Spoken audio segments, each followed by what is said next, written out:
Hey, Talks Aritere here. Welcome to my journal. Doing things in their own time. Okay, so this is dated.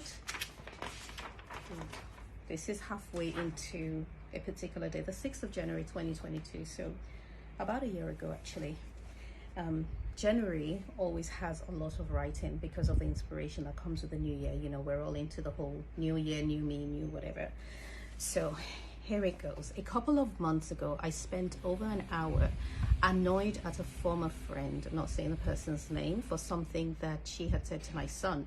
When it all started, God told me, you can make this as simple or as complex as you want to.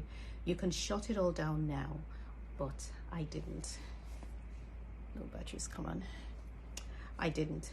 Finally, it died its death an hour plus later. As I drove to work, I realized that in that space of time, I could have received a transformational revelation. That hour plus was valuable time for life-changing revelations, because powerful truths and lessons show up randomly throughout my day. As I've been thinking about the world being in multiple dimensions and the danger of doing life in just one dimension, I see now also the danger of procrastinating, even in the tiniest of things. Doing things in their allocated time will ensure that what you should be receiving or doing later will not be stifled by what you procrastinated on. Even simple things like oversleeping. Procrastination is the act of regularly coming out of the production line like there is a glitch in the system. So I remember this day.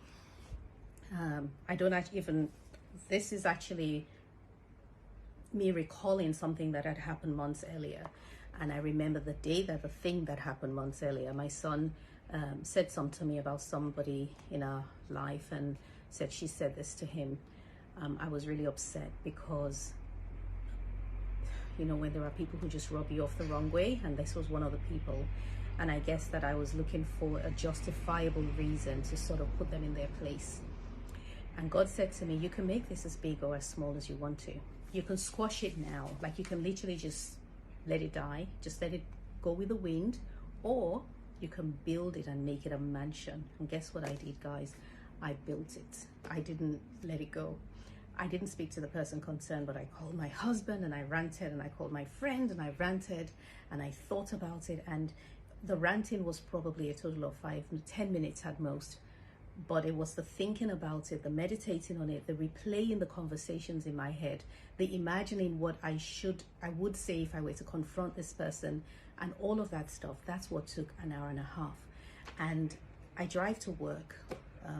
Every day that I go into work, I drive in, and my drive is anything from an hour 15 minutes to an hour 45 minutes, depending on traffic. And in that space of time, that is when I receive some of the most life-changing truths that shape my life in the direction that it's supposed to be going.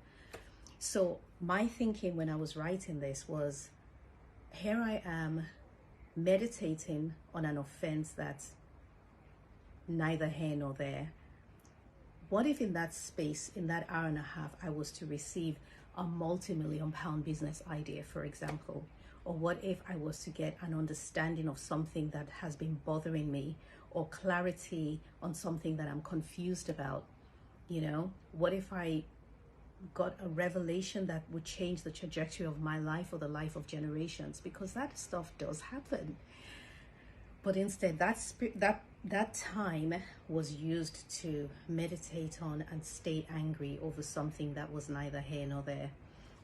So there's a lot that I put in here. So I called it doing things in their own time. So that was one. Then I mentioned that the world, I've been thinking about the world being in multiple dimensions and the danger of only doing life in one dimension. So at this time, I was coming to an understanding. I've always known, and I talk a lot about on my podcast about spirit, soul, and body. And I talk about the physical realm, the emotional space, and the spiritual space, or the spiritual realm, which is invisible, and that the invisible realm, the realm that there is no emotions involved and no physical or sensual activity, is actually the most powerful realm, because that's what creates everything that we feel and we see and we touch, right?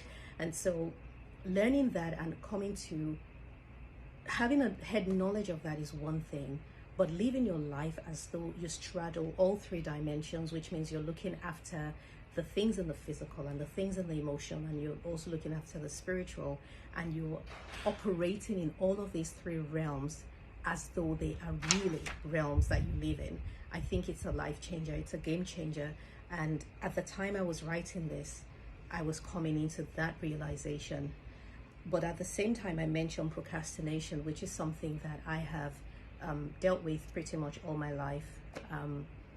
Nothing to be proud of, but I do procrastinate sometimes on the things that do matter, not on everything. Otherwise, I would not be doing what I'm doing right now. But in the things that do matter, I tend to procrastinate, and it's something that I'm aware of and have been working on and praying for the longest of time.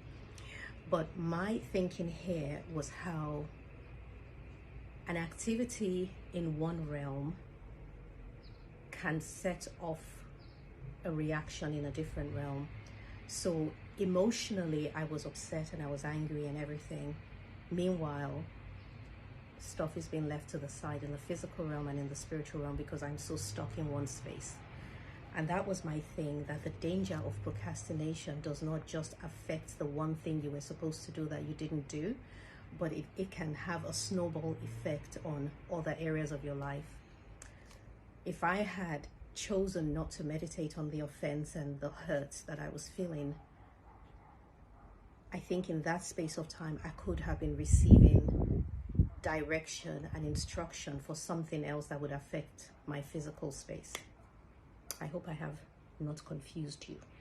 But that was my thinking. I did promise to be transparent and share my journal entries. This is sort of how I navigate my life and how I navigate life generally, and just get my mind. I have to get my mind on paper. And I'm really blessed that I'm able to articulate my crazy thoughts on paper, at least for me to understand it. But I hope I've successfully helped you to understand that thought process, and I hope that I have scared you from procrastinating again or staying angry with people. Thank you for listening. Have a good day.